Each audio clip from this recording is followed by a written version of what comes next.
fun or sexy about having painful intercourse?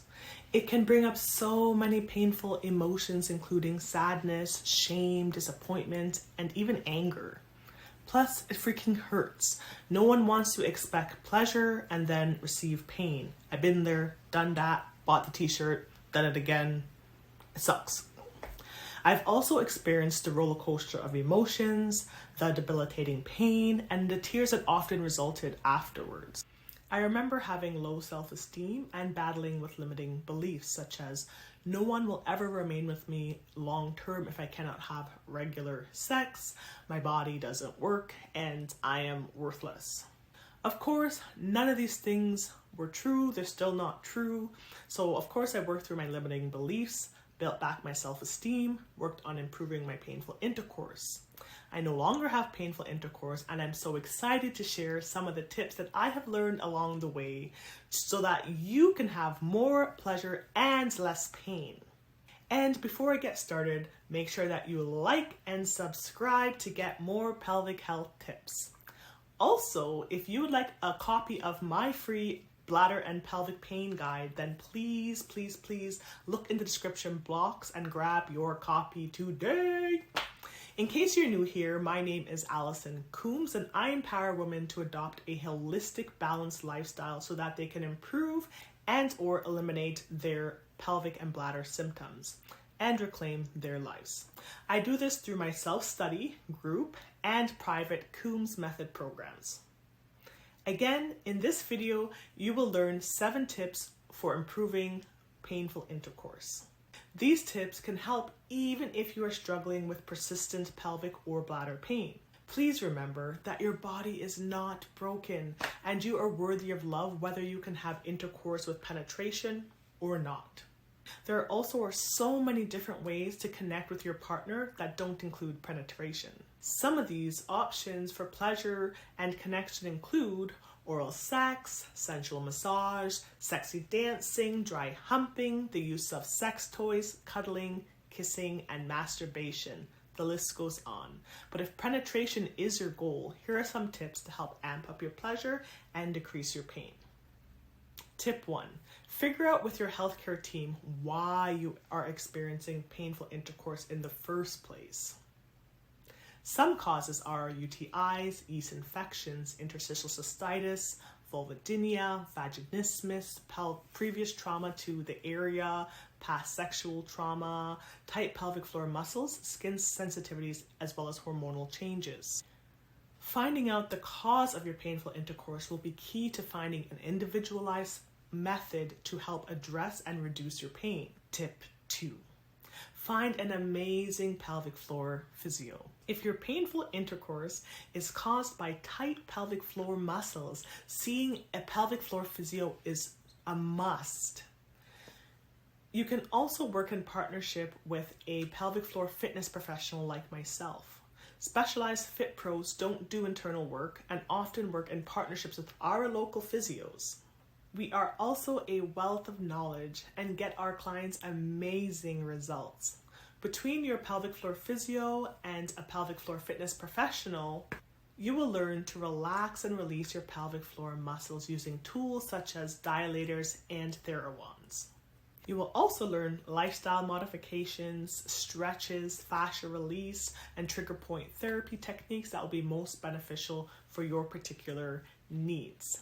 This treatment option can greatly improve your chances at having pain-free sex. Tip 3, lube, and more lube. To reduce friction, try a lubricant. The brand Desert Harvest has one called Aloe Glide. I personally like using organic coconut oil as a lubricant. You may want to try a little bit of whatever lube that you choose just to make sure that doesn't irritate your skin. So before we move on to tip 4, don't forget to check out my free pelvic and bladder pain guide in the description. Tip 4, positioning. Positioning can help you to eliminate pain during intercourse.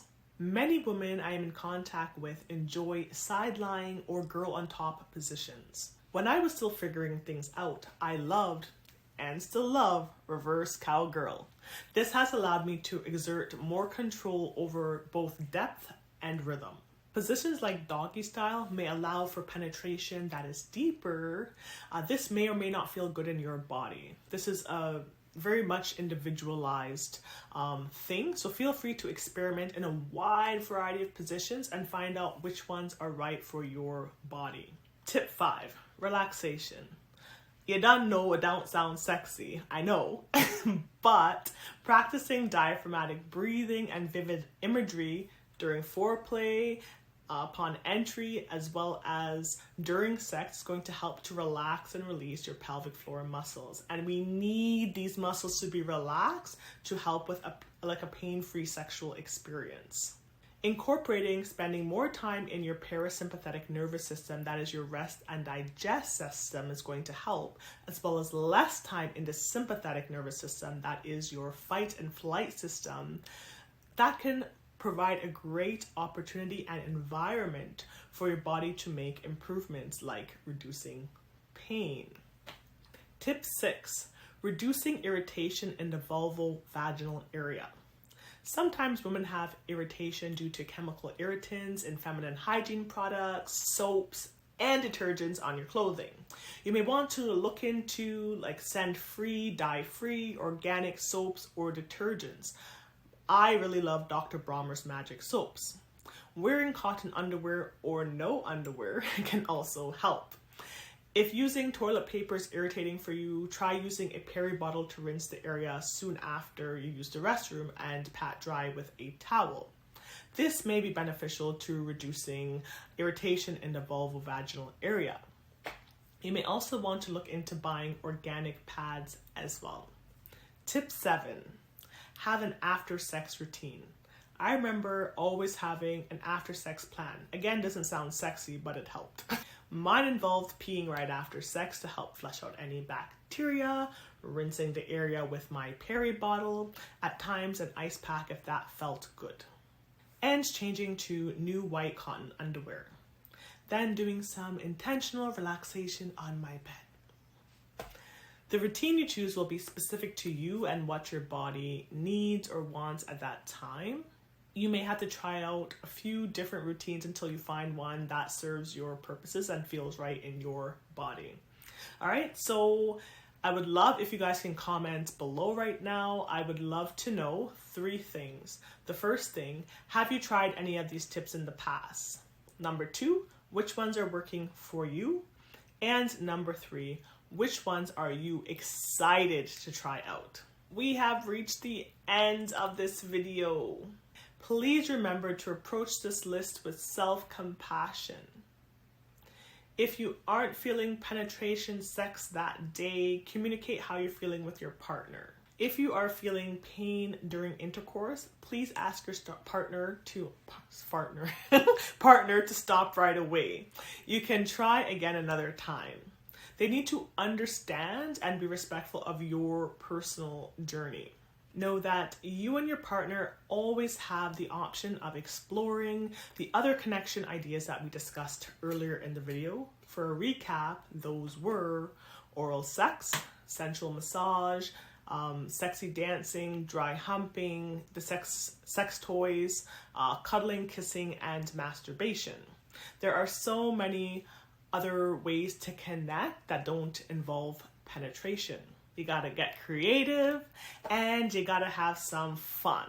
That is all for now. If you found this video helpful, click the like button and please be sure to subscribe and follow for more videos. Thanks for watching.